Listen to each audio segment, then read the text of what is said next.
ನಾವು ದಿನವಿಡೀ ಕೆಲಸ ಮಾಡ್ತೀವಿ, ಆದರೆ ಹಣ ಮಾತ್ರ ಸಾಕೋಗೋದಿಲ್ಲ. ಆದರೆ ಕೆಲವರು ಕೆಲಸ ಮಾಡದೇ ಇದ್ದರೂ ಹಣ ಬರ್ತಿದೆ.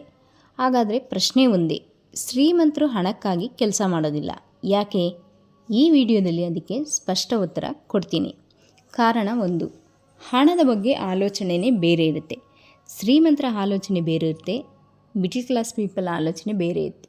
ಸಾಮಾನ್ಯ ಜನರು, ನಮ್ಮಂಥ ನಿಮ್ಮಂಥ ಸಾಮಾನ್ಯ ಜನರು ಏನು ಯೋಚನೆ ಮಾಡ್ತೀವಿ ಅಂತಂದರೆ, ಕೆಲಸ ಈಕ್ವಲ್ ಟು ಹಣ, ಅಂದರೆ ನಾವು ಕೆಲಸ ಮಾಡಿದ್ರೆ ಹಣ ಬರುತ್ತೆ.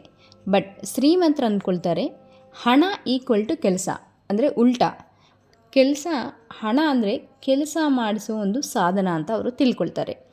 ಅವರು ತಮ್ಮ ಸಮಯವನ್ನು ಹಣಕ್ಕೆ ಮಾರೋದಿಲ್ಲ, ಹಣವನ್ನು ಕೆಲಸ ಮಾಡಿಸ್ತಾರೆ.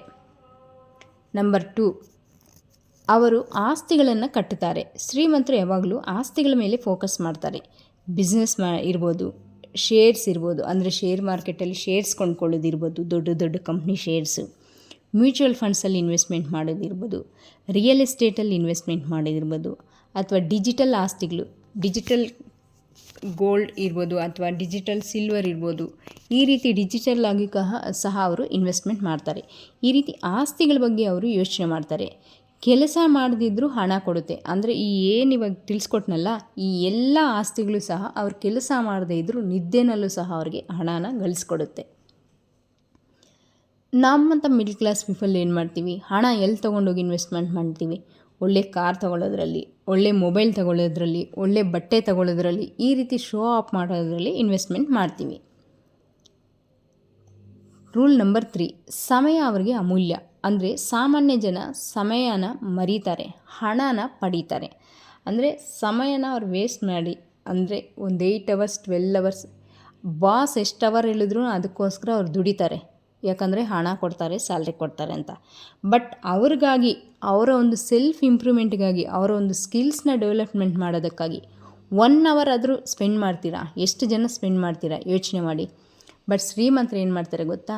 ಸಮಯನ ಉಳಿಸಿ, ಅಂದರೆ ಅವರು ಒಂದು ಸಮಯಕ್ಕೆ ಇಂಪಾರ್ಟೆಂಟ್ ಕೊಡ್ತಾರೆ, ಹಣನ ಕಟ್ಟುತ್ತಾರೆ. ಅವರಿಗೆ ಗೊತ್ತಿದೆ ಸಮಯ ಒಮ್ಮೆ ಹೋದರೆ ಮರಳಿ ಬರೋದಿಲ್ಲ ಅಂತ.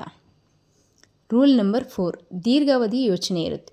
ಸಾಮಾನ್ಯ ಜನ ಏನು ಮಾಡ್ತೀವಿ, ಈ ತಿಂಗಳ ಸಂಬಳದ ಬಗ್ಗೆ ಯೋಚನೆ ಮಾಡ್ತೀವಿ. ಈ ತಿಂಗಳ ಸಂಬಳ ನಂಗೆ ₹1,000 ಇನ್ಕ್ರೀಸ್ಮೆಂಟ್ ಮಾಡಿದ್ರೆ ಸಾಕು ಅಂತ ಯೋಚನೆ ಮಾಡ್ತೀವಿ. ಈ ತಿಂಗಳದ್ದು ಯೋಚನೆ ಮಾಡ್ತೀವಿ, ಅಥವಾ ಈ ವರ್ಷದ ಯೋಚನೆ ಮಾಡ್ತೀವಿ. ಬಟ್ ಶ್ರೀಮಂತರ ಟಾರ್ಗೆಟ್ ಯಾವತ್ತೂ ಮುಂದಿನ 10 ಅಥವಾ 20 ವರ್ಷದ ತನಕ ಅವರು ಯೋಚನೆ ಮಾಡ್ತಾರೆ. ಅವರ ಗುರಿ ಅಲ್ಲಿಗಿರುತ್ತೆ. ಒಂದು 10 ವರ್ಷ 20 ವರ್ಷ ಬಿಟ್ಟು ನನ್ನ ನೆಟ್ವರ್ತ್ ಎಷ್ಟಿರಬೇಕು, ನನ್ನ ಬಿಸ್ನೆಸ್ ಎಷ್ಟು ಎಕ್ಸ್ಪ್ಯಾಂಡ್ ಮಾಡಿರಬೇಕು, ಈ ರೀತಿ ಅವರು ಯೋಚನೆ ಮಾಡ್ತಾರೆ. ಬಟ್ ನಾವು 10 ವರ್ಷದ ಬಗ್ಗೆ ಯಾರಾದರೂ ಯೋಚನೆ ಮಾಡ್ತೀವ ಹೇಳಿ? ಈ ತಿಂಗಳದ ಸಂಬಳ ಎಷ್ಟು ಬರಬೇಕು, ಈ ತಿಂಗಳ ಸಂಬಳ ಎಷ್ಟು ಇನ್ಕ್ರೀಸ್ಮೆಂಟ್ ಮಾಡ್ಕೋಬೇಕು, ಇದರ ಬಗ್ಗೆ ನಾವು ಯೋಚನೆ ಮಾಡ್ತೀವಿ. ಅವರು ತಕ್ಷಣದ ಲಾಭಕ್ಕಿಂತ ದೀರ್ಘಾವಧಿಯ ಸ್ವಾತಂತ್ರ್ಯವನ್ನು ಆಯ್ಕೆ ಮಾಡ್ತಾರೆ. ನಾವು ತಕ್ಷಣ ಯಾರಾದರೂ ಒಂದು ಬಿಸ್ನೆಸ್ ಸ್ಟಾರ್ಟ್ ಮಾಡೋಣ, ಒಂದು ಡೀಲ್ ಮಾತಾಡೋಣ, ಅಥವಾ ಹಣಕಾಸಿನ ಡೀಲ್ ಮಾತಾಡೋಣ, ಇದರಲ್ಲಿ ನಿಮ್ಗೆ ಇಷ್ಟೊಂದು ಅಮೌಂಟ್ ಕೊಡ್ತೀನಿ ಸರ್, 500 ಅಥವಾ 1000 ಕೊಡ್ತೀನಿ ಅಂದರೆ ನಾವು ಡೀಲ್ ಒಪ್ಕೊಳ್ತೀವಿ. ಬಟ್ ಶ್ರೀಮಂತರ ಆ ರೀತಿ ಅಲ್ಲ. ಅದರಲ್ಲಿ ಬರ್ತಕ್ಕಂಥ ಲಾಭ ಎಷ್ಟಿದೆ, ಅದರಲ್ಲಿ ಅವರು ಎಷ್ಟು ಪರ್ಸೆಂಟೇಜ್ನ ಕೇಳ್ತಾರೆ, ಇನ್ ಫ್ಯೂಚರಲ್ಲಿ ಅದೆಷ್ಟು ದುಡಿಯುತ್ತೆ ಆ ಒಂದು ಡೀಲ್, ಇದೆಲ್ಲ ಸಹ ಒಂದು ಬಿಸ್ನೆಸ್ ಬಗ್ಗೆ ಅವರು ಯೋಚನೆ ಮಾಡ್ತಾರೆ. ರೂಲ್ ನಂಬರ್ 5, ಅವರು ಕೆಟ್ಟ ಸಾಲ ತಪ್ಪಿಸುತ್ತಾರೆ. ಅಂದರೆ ಶ್ರೀಮಂತರು ಅನಗತ್ಯವಾಗಿ EMI ತೊಗೊಂಡು ಯಾವುದೇ ರೀತಿ ಲೋನ್, ಕಾರ್ ಅಥವಾ ತಗೊಳ್ಳಲ್ಲ. ಅವ್ರು ಏನೇ ಲೋನ್ ಮಾಡಿದರೂ ಅದು ಬಿಸ್ನೆಸ್ ಯೂಸ್ಗೆ ಅಥವಾ ಇನ್ವೆಸ್ಟ್ಮೆಂಟ್ಗೆ ಈ ರೀತಿ ಇರುತ್ತೆ. Personal loan, credit card loan, ಈ ರೀತಿ ಯಾವುದೇ ಲೋನ್ ಅವರು ತಗೊಳ್ಳೋದಿಲ್ಲ. ಇವುಗಳಿಂದ ಅವರು ತುಂಬಾ ದೂರ ಇರ್ತಾರೆ. ಸಾಲ ಇದ್ದರೆ ಸ್ವಾತಂತ್ರ್ಯ ಇಲ್ಲ ಅನ್ನೋದು ಅವ್ರಿಗೆ ಗೊತ್ತು. ರೂಲ್ ನಂಬರ್ 6, ಹಣ ಕೆಲಸ ಮಾಡಬೇಕು ಅನ್ನೋ ನಿಯಮ. ಶ್ರೀಮಂತರ ಒಂದು ಗೋಲ್ಡನ್ ರೂಲ್ ಅಂತಲೇ ಕರೀಬೋದು ಇದು. ಹಣ ನಿನಗಾಗಿ ಕೆಲಸ ಮಾಡಬೇಕು ಅಂತಾರೆ.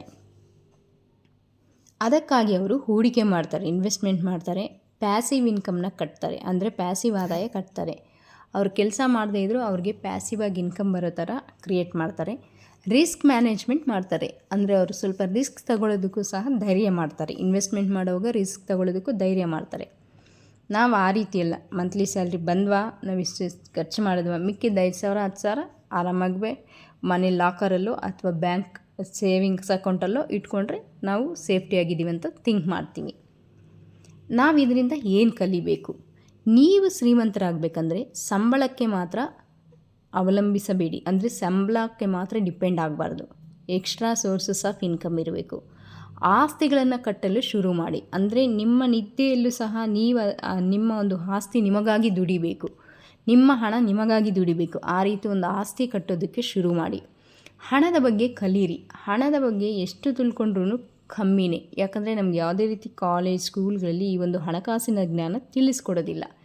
ಜಸ್ಟ್ ಅವ್ರು ಈ ರೀತಿ ಡಿಗ್ರಿ ಪಡೆಯೋದಕ್ಕೆ ಆ ಒಂದು ಸಿಲೆಬಸ್ ಸಬ್ಜೆಕ್ಟ್ನ ನಮಗೆ ಹೇಳ್ಕೊಡ್ತಾರೆ. ಅದಾದಮೇಲೆ ಜಾಬ್ ಮಾಡ್ತೀವಲ್ವ, ಆಮೇಲೇ ಒಂದು ಜೀವನ ಶುರು ಆಗೋದು.